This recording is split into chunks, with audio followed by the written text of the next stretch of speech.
Hello mga ka-agrisikap. Si Mrs. Agrisikap po ito.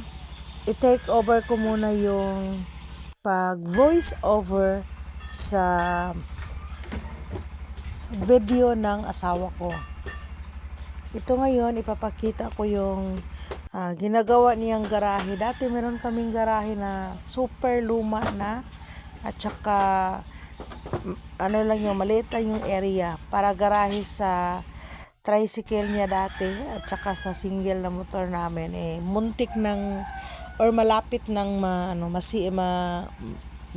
magiba, kaya tuluyan na niyang giniba at gumawa siya ng bago, yung ordinary lang kasi low budget. So yung konting kaalaman niya sa carpentry, ginamit niya po. Yung sandali lang yung anak namin nag-assist para ng poste, pero halos lahat is wala na siyang labor, siya na yung gumagawa. Sayang din kasi yung labor, tsaka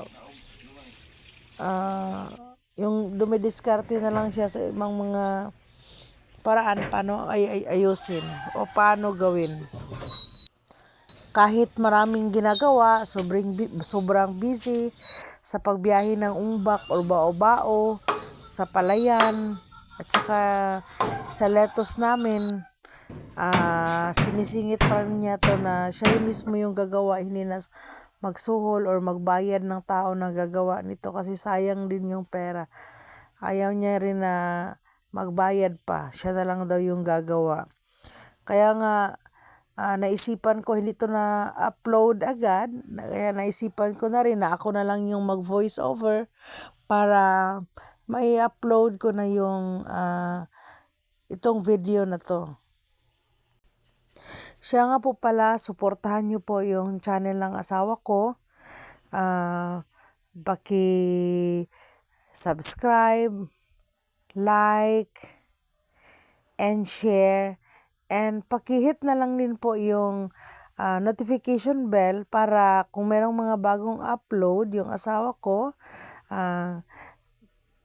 may inform po kayo or maging updated kayo sa mga bagong or coming na mga video niya or content.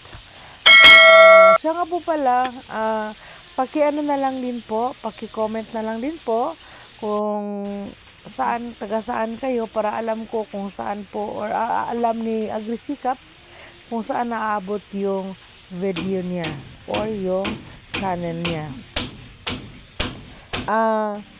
Ang purpose din po kasi ng garahe na to, kaya medyo nilagkahan na namin ng konti, sinagad na namin hanggang sa malapit sa sagad na hanggang dingding ng bahay namin. Kasi nga po, hindi lang garahe ito, pero ginagamit din namin o dito kami nagta-transplant o ginagawa namin sa naging area namin para magtanim ng lettuce. 3 years mahigit itong lettuce namin or hydroponic lettuce. Pero kung saan-saan lang kami pumipwesto. Sa ngayon is malaki na rin yung area na magagamit namin kapag meron kaming gagawin or meron kaming itatanim or magtanim kami ng seeds. At saka mga ka-agrisikap, kapag meron kaming customer na bibili ng lettuce, dito din i-entertain namin or dito magtambay yung customer namin while pinapak namin yung binibili nila.